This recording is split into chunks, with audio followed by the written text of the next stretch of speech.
Hi, Tyler from Infidelity here. Today we're going to talk about a real surprising little headphone, one that I'd really love to see come along. This is the Noontec Zoro Roman numeral 2 HD, like high definition. These are a Chinese headphone. They originally started off to be kind of a knockoff of the old Monster Beats Solo. And I reviewed their original Noontec Zoro quite some time ago, quite favorably. It was substantially better than the Monster Beat Solo at the time. And then they came out with an HD version of that original Zoro, and it was better yet. And just recently, they've come out with a newer version of the Zoro HD called the Zoro 2 HD, and this is a $99 headphone, and it's terrific. So a $99 on-ear sealed headphone. The pads are quite a bit larger than they were in the previous version. It's quite a light headphone, so it's comfortable on the head. It does have folding features for packing it away. The materials, I would say, are probably good, pretty good. I would say above average for the price. At 99 bucks, you normally don't get that high a quality of a product, and I would say this is above average, probably well above average in terms of quality. The finish is very nice. It's a gloss finish. It does pick up fingerprints very easily, though.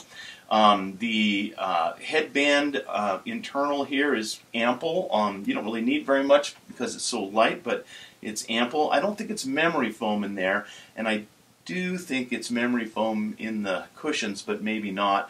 The pleather is, I think it's a protein leather, but it's not a very high grade. Maybe just a medium grade synthetic leather. So not great, but for 99 bucks, very, very good. Certainly. Comes with a 4-foot cable. It's got a 1-button remote on it, so only the 1-button functions are available on it. Goes into the left earpiece with a 3.5mm tip ring sleeve connector. And as I said, it folds up and can be stowed away in this little velour pouch. So it's all good. Nothing spectacular, but for 99 bucks you wouldn't expect much until you get to hear it, and the sound of this headphone is just terrific. I would say it's a very, very neutral sounding headphone, maybe just slightly mid-forward, slightly not enough bass and just slightly not enough treble, but quite close. I would say it actually has tonal balance, neutrality, better, or as good or better than pretty much any headphone in this class on ear sealed. So the tonality is very, very, very, very good, with the exception of saying it's a little bit rolled off on either end.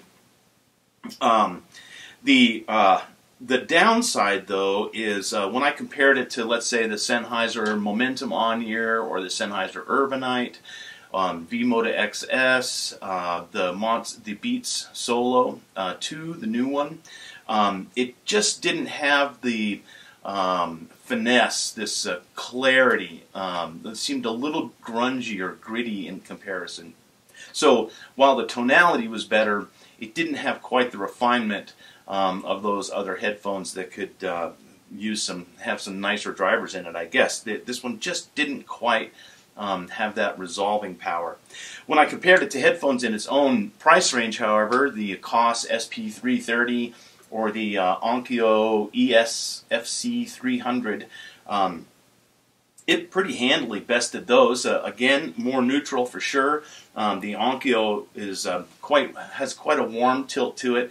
Doesn't have quite enunciate as nicely as these. The Koss SP330 had a little too much bass, and it didn't have a nice present sound. That's one thing that this headphone does really, really well in the upper mid-range, low treble, is to keep the intensity there so that you can hear the power of the voice and the overtones. the growly, reedy sounds of a saxophone, and so on and so forth, things that make it seem quite present. This headphone does really, really well. On the other hand, because of this grunge and grit in the treble, just a little bit, they tended to sound very close. They don't image very distant at all. They're very close in that way. So you don't have a nice image that you might have on a more refined headphone. Still, for 99 bucks, bloody outstanding. This baby is going to go up on the Wall of Fame. Probably going to take down the Koss and the Onkyo, as this headphone is so good looking and so comfortable and so good sounding that I just can't possibly see recommending anything else in the sealed on-ear category. So, you know, until you get up to the $200 price range where some of these other headphones have a little more refinement. Anyway, a great sounding little headphone at only 99 bucks. Definitely would recommend that if you're in the market for a pair of headphones, entry-level headphones, this is a great way to go. It's great as a portable headphone because it's going to seal you away from some of the outside noise. Has its mic and remote on it so you can answer your phone. Highly, highly recommended. Going up on the Wall of Fame soon. And we'll see you guys next time.